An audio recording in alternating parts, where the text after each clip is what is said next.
Dahil may nagtatanong sa aking mga viewers sa aking video, sabi po niya, paano po ba ipapasa na sa payment settings sa Shopee Affiliate po? May nakalagay po kasi na bank branch. TY po sa pagsagot. At dahil yan, magbibigay po ako ng video. Hi guys! Welcome back to my channel. So ituturo ko po sa inyo kung paano nga ba mag-sign up sa ating payment settings sa ating Shopee Pay na mabilis lang po ma-approve ni Shopee. First, pumasok na po tayo sa ating affiliate. I-click po natin yung account.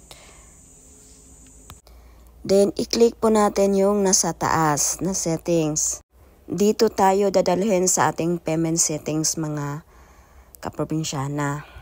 Ito, ginawan ko lang po ng example dahil may nagtatanong po. So, ito yung akin na payment settings. Ito yung makikita natin pag nag-sign up po tayo. Age, ilagyan natin ng adult. After sa age, ang beneficiary full name, kung ano yung nakalagay natin sa ating ID. At ano yung number na ginagamit natin. Then after nyan, next po natin. After, pag next, ito yung makikita natin yung primary bank account. Ang primary bank account talaga mga kaprobinsyana is dapat si bank. Tapos kung wala po kayong dalawang bank, pwede lang po is si bank. Dahil sa aking pangalawang account na ginagamit sa aking asawa is si bank lang din ang secondary ko na bank. Then na-approve naman din. Ang kailangan talaga is meron po tayong C-Bank. Dito na po tayo sa bank name, C-Bank Philippines Incorporation, bank branch name, Laguna branch. Then bank address, ayan lang po, 32 Rizal Street, Barangay Poblacion 2, Pagsanghan, Laguna. And then name sa bank account. Then bank account number. Then proof of bank account. Pwede din natin manghingi po tayo ng certification. At pwede din dito yung ilalagay ko lang po. Ito, katulad nito.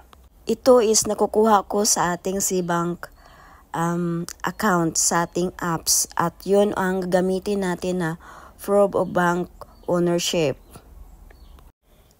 Pag secondary naman po is kung wala po kayo na ibang bank, pwede po yung C-Bank lang din.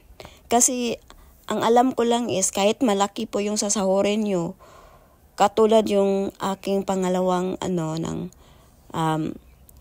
account sa ating Shopee Pay is ang nilagay ko lang din sa pangalawa ko is C-Bank lang din. So ayan lang po guys. Sorry po sa aking yung voice kasi may ubo po ako. At pag gusto mo mong mabilis ma-approve ang ating payment settings, after 1 month sa ating pag-sign up sa payment settings, imi-message po natin ang help center na magpa-follow up po tayo kung status sa ating payment settings, bakit wala pang approve. So magre-reply po yan sila. So kung wala silang reply, ikausapin nyo ulit. Ayan lang po ang sekreto para mabilis lang po mag-approve ang ating payment settings na kausapin natin ang ating agent sa ating Shopee.